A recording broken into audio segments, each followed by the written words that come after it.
Bismillahirrahmanirrahim. Assalamualaikum warahmatullahi wabarakatuh. Alhamdulillahirabbil alamin wa bihi nasta'inu ala umuri dunya waddin. Wassalatu wassalamu ala asyrafil anbiya'i wal mursalin wa ala alihi wa sahbihi ajma'in. Amma ba'd. Faqad qala Allah ta'ala fil Qur'anil Karim, a'udzu billahi minasyaitonir rajim. Ya ayyuhan nasu qad ja'atkum mau'idatum mir rabbikum wa shifaa'un lima fis sudur wa hudaw wa rahmatul lil mu'minin. Al-ayah. Puji dan syukur mari kita panjatkan kehadirat Allah yang Maha Ghafur. Salawat beserta salam semoga tercurah limpahkan kepada baginda alam, yakni Habibana wa Nabiyana wa Maulana Muhammad sallallahu alaihi wasallam. Hadirin rahimakumullah, hati adalah tempat bersemayamnya segala perasaan. Tak terkecuali penyakit hati seperti iri, dengki, takabur, riya, bakhil, dan sifat-sifat tercela lainnya. Penyakit yang dibiarkan terus-menerus tetap bersemayam dalam hati kita dapat merusak keimanan. Seperti halnya tubuh kita, jika merasakan sakit atau tidak enak badan, maka aktivitasnya pun akan ikut terganggu. Begitupun hati kita, jika seseorang yang di dalam hatinya terdapat penyakit, maka akan terganggu pula ibadahnya. Misal, seseorang yang bersifat bakhil atau kikir, dia tidak mau mengeluarkan sedikit hartanya untuk sedekah, maka dia tidak akan memperoleh pahala dari sedekah. Atau dia memiliki sifat riya, ketika bersedekah dia menyebut amalannya dan juga menyinggung perasaan orang yang ia sedekahi, maka lunturlah pahala perbuatannya. Hadirin rahimakumullah, setiap penyakit ada obatnya. Begitupun penyakit hati. Sebagaimana Allah telah berfirman dalam surah Yunus ayat 57, A'udzu billahi minasyaitonir rajim. Ya ayyuhan nasu qad ja'atkum mau'idatum mir rabbikum wa shifaa'un lima fis sudur wa hudaw wa rahmatul lil mu'minin. Shadaqallahul azim. Yang artinya, wahai manusia, sesungguhnya telah datang kepadamu pelajaran dari Tuhanmu dan penyembuh bagi penyakit-penyakit yang berada dalam dada, dan petunjuk serta rahmat bagi orang-orang yang beriman. La'al-Sam. Adapun Islam menjelaskan bahwa penyakit hati dapat disembuhkan dengan 5 perkara. Yang pertama, membaca Al-Quran.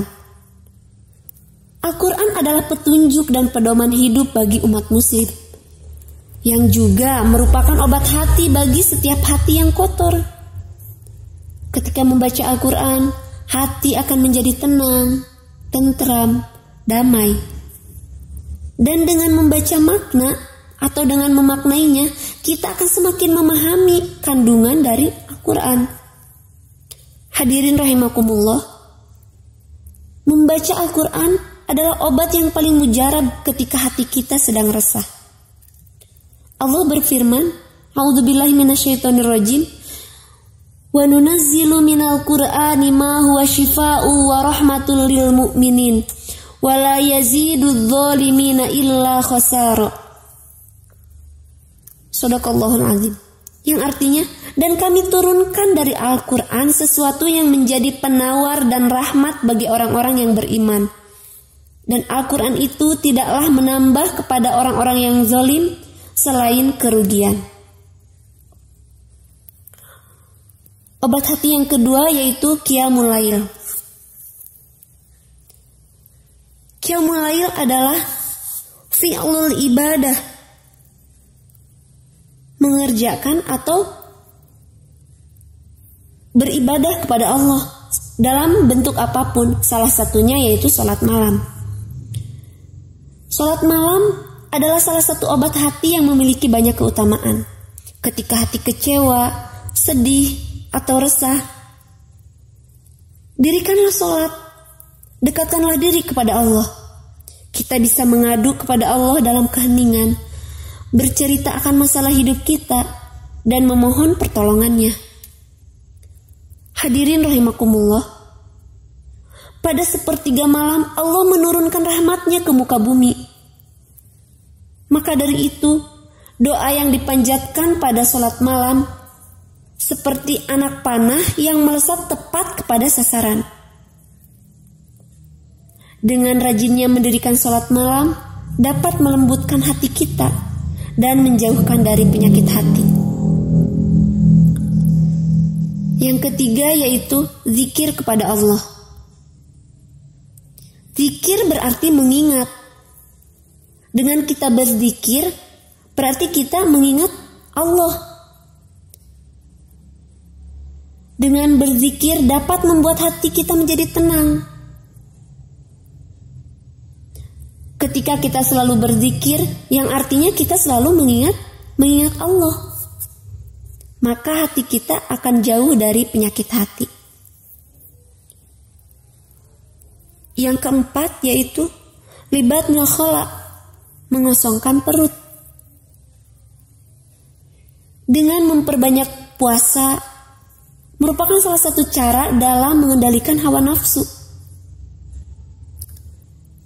Ketika kita berpuasa,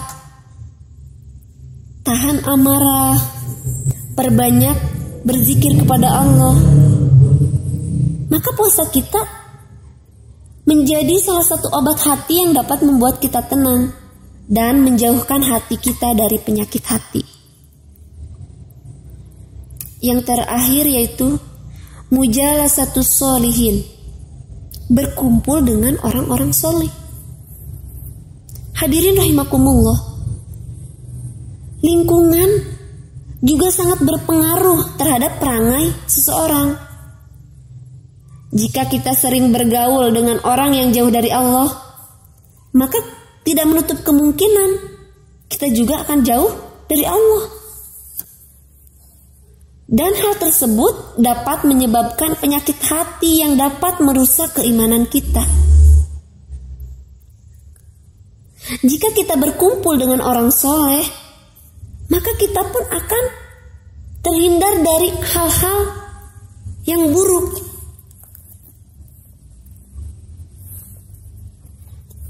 Maka dari itu berkumpul dengan orang soleh adalah salah satu obat hati.